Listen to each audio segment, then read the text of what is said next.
तो एनडीए के उम्मीदवार और महाराष्ट्र के राज्यपाल रहे सीपी राधाकृष्णन भारत के नए उपराष्ट्रपति चुन लिए गए हैं। राज्यसभा महासचिव पीसी मोदी ने बताया कि उन्हें 452 प्रथम वरीयता मत मिले हैं। तो वहीं विपक्ष के उम्मीदवार जस्टिस सुदर्शन रेड्डी को 300 प्रथम वरीयता मत प्राप्त हुए हैं। इस तरह से साफ अंतर से राधाकृष्णन की जीत पक्की हो गई है। राधाकृष्णन के नामांकन के बाद से ही एनडीए खेमे का पलड़ा भारी माना जा रहा था। उनके चुने जाने के साथ ही अब वो राज्यसभा के सभापति पद की जिम्मेदारी भी संभालेंगे। लेकिन फिर एक बार सवाल विपक्ष की एकजुटता पर खड़ा हो गया है। क्रॉस वोटिंग ने फिर एक बार विपक्ष की एकजुटता को सवालों के घेरे में खड़ा कर दिया है। तो बड़ी खबर आपको दे रहे हैं, देश को नए उपराष्ट्रपति मिल गए हैं सीपी राधाकृष्णन। लेकिन एक बड़ा सवाल इस बीच जो खड़ा हो रहा है वो ये कि क्रॉस वोटिंग क्या हुई है, क्योंकि उम्मीद से ज्यादा वोट एनडीए के उम्मीदवार को मिले हैं। और ऐसे में अगर क्रॉस वोटिंग हुई है तो ये एक बहुत बड़ा सवाल इंडिया गठबंधन की एकजुटता को लेकर है, जिसका दावा इंडिया गठबंधन की तरफ से लगातार किया जाता है। एक बार आपको आंकड़े बता देती हूं। सीपी राधाकृष्णन 452 मतों से जीते हैं और देश के नए उपराष्ट्रपति बन गए हैं।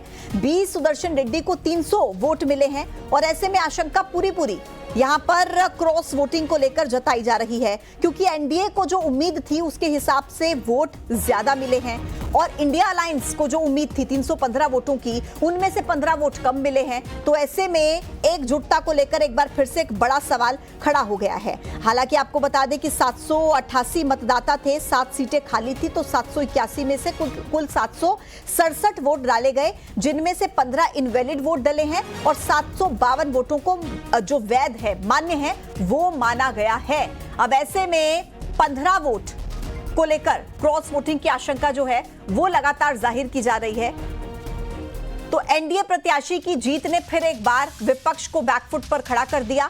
सवाल यह खड़ा हो गया कि बिहार चुनाव को लेकर, क्योंकि विपक्ष की गुटबाजी को बीजेपी और एनडीए दल के नेता जमकर अब भुनाएंगे। आज महाडिबेट में इस पर चर्चा करेंगे, लेकिन पहले नजर आज के सवालों पर डाल लेते हैं। सवाल नंबर 1 यह है कि क्या जो है एनडीए की जीत से विपक्ष एक बार फिर से बैकफुट पर आ गया, ये बड़ा सवाल, इसको लेकर चर्चा होगी। इसके अलावा चर्चा दूसरे सवाल पर होगी, क्या बिहार चुनाव पर इसका असर पड़ेगा, क्योंकि उससे पहले ये अग्नि परीक्षा के तौर पर माना जा रहा था।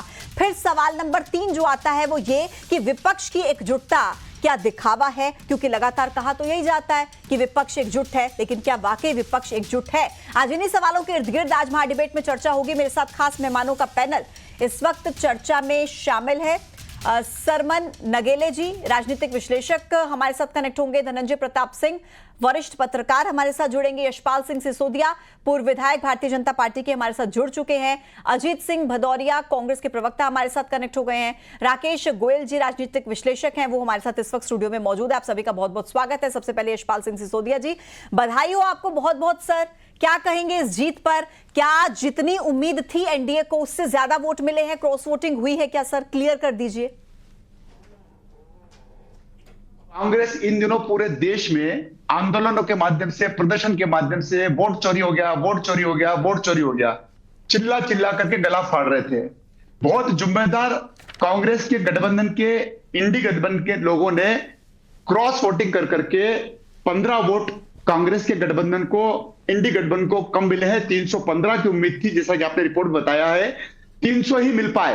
ये क्रॉस वोटिंग इस बात का द्योतक है कि उपराष्ट्रपति जी के चुनाव को लेकर के एनडीए के गठबंधन की बातों को, विचारों को समर्थन देने वाले जो इंडिया गठबंधन के लोग थे, उन्होंने भी भारतीय जनता पार्टी के नेतृत्व वाले गठबंधन को स्वीकारोक्ति प्रदान की है। और देखिए क्या योग बना है पूजा जी, 15वां उपराष्ट्रपति निर्वाचित हुआ है और 15 वोट क्रॉस वोट हो गए हैं।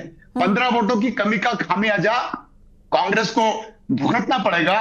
और जैसा कि आपने रिपोर्ट में अभी बताया था, जो प्रश्न इर्द गिर्द रहेंगे, बिहार के चुनाव में भी इस बात को लेकर के स्थिति परिलक्षित होगी कि जो गठबंधन है मोदी जी के नेतृत्व वाली भारतीय जनता पार्टी की सरकार वाला एनडीए का, वो बहुत मजबूत गठबंधन है और उसी को लेकर के हम आने वाले समय में भी जिस प्रकार से सफलता और उपराष्ट्रपति के चुनाव में प्राप्त करी है, आगे भी भारतीय जनता पार्टी के नेतृत्व वाले गठबंधन को इस प्रकार की सफलताएं प्राप्त होगी। ठीक है सर।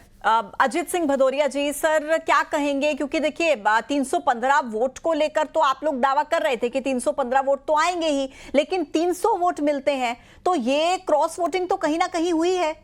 एकजुटता को लेकर जो बड़े बड़े दावे किए जाते थे, वो दावे क्या खारिज हो गए हैं आज इंडी गठबंधन में?